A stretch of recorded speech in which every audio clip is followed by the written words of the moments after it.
I do believe that we're living through one of God's greatest graces upon the Republic since its founding. Oh, there's absolutely no doubt. I mean, I'm tracking 100. I've been saying the same thing.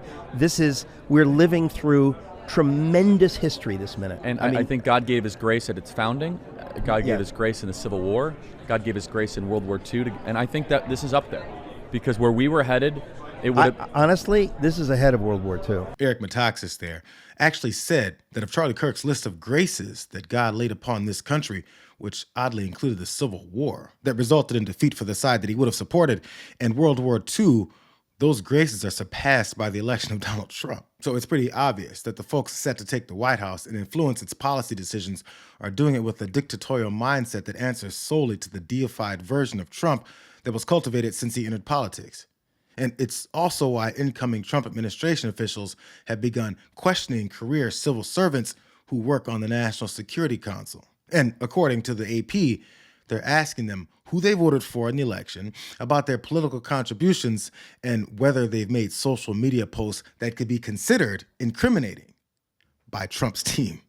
Again, it's being determined if their posts are incriminating based on the judgment of people that say things like this about Trump. But for that agent and the grace of God, again, 2 miracles now in 2 months. Wow. Somebody's looking out for the former president.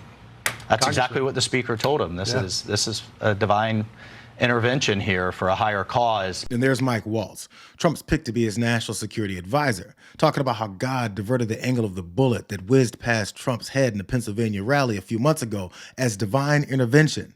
He's the guy that's set to advise the president on matters like staffing the NSC.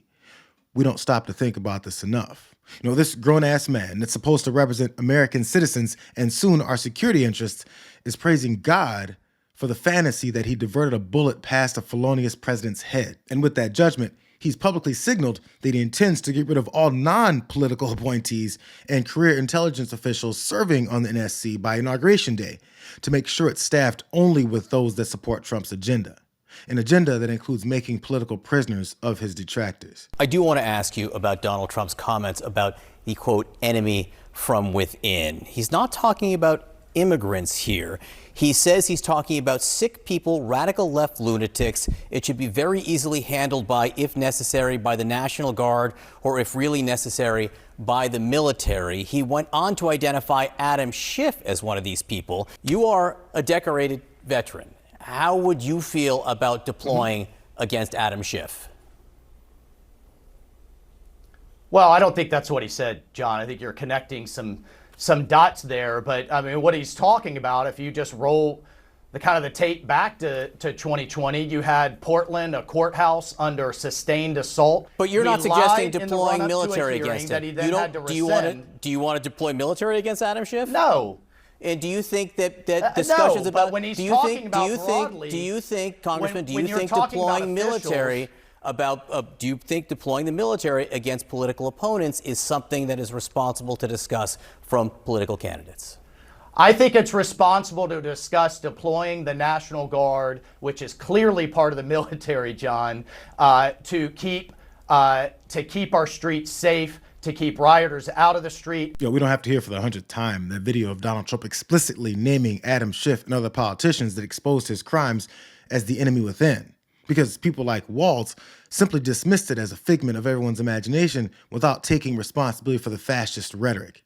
It's never had to make any sense. And his plan of a wholesale removal of foreign policy and national security experts from the NSC on day one, and then replacing them with people that are aligned, as he says, 100% with Trump's agenda, would remove years of expertise and knowledge when it comes to our approach to foreign policy. And that'd be leaving the new sycophant team completely unprepared and clueless. But that's by design. Until you're prepared to commit your grandchildren, not your children, but your grandchildren to stand shoulder to shoulder with my grandchildren and fight Islamic extremism, then you will never be successful here. So are we 15 years in? Yes. Are we in for a lot more fighting? And do we need a long-term strategy to undermine the ideology of Islamic extremism, just like we did fascism and just like we did communism? Yes, we do. Gordon, I think we're in for a long haul, and I think our nation's leadership needs to begin telling the American people, I'm sorry, we don't have a choice. We are 15 years into what is going to be a multi-generational war because we're talking about defeating an idea. It's easy to bomb a tank, very difficult to defeat an idea, and that's exactly what we have to do. I guess so much for not starting or continuing wars that send your sons and daughters off to foreign countries to die, while the oligarchs that will surround Trump continue to increase their wealth off of our backs. The current National Security Advisor pointed out that the Biden administration actually inherited most of his NSC staff from Trump's outgoing administration in 2021. We also shouldn't forget that the main reason Trump and Waltz don't want anyone they deem problematic on board is because two of the officers working for the NSC, Alexander and Eugene Vindman, became whistleblowers after they exposed Trump for trying to illegally lean on Ukrainian President Zelensky to announce an investigation into Biden ahead of the election that Trump lost, and then obstructing the investigation into those actions. On July 25th, 2019, the call occurred. I listened on the call in the Situation Room with White House colleagues. I was concerned by the call. What I heard was inappropriate, and I reported my concerns to Mr. Eisenberg. It is improper for the President of the United States to demand a foreign government investigate a U.S. citizen and a political opponent.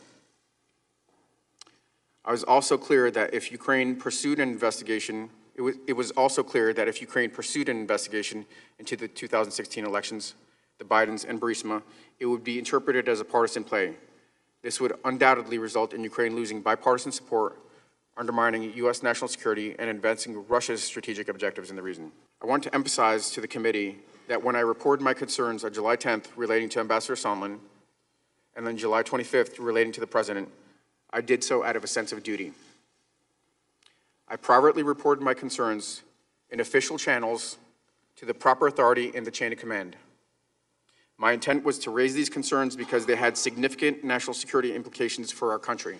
So instead of respecting his office and the country that he claims to represent, he tried to use as much power and influence he could to make our system work in favor of his political ambitions, while destabilizing agreements with foreign allies that happened to be facing off with Vladimir Putin, who Trump famously showed his fealty to, in opposition to his own intelligence officials. So this time, as all those pesky liberals that suffered from Trump derangement syndrome pointed out over and over again, he's making sure that there are no more people like the Vindmans that have the mindset or affinity for the country to protect it from his destructive actions. And nothing about that has anything to do with the safety and security of the people that voted for him to be their new Jesus. We look at the broader issue of radicalization, and that's what you're getting at, and that we will convene the interagency, Department of Education, state, local, federal, all of those pieces to look at whether we have mosques, individuals, universities, professors, you name it, that pose a threat to the United States, that are radicalizing individuals to harm the United States,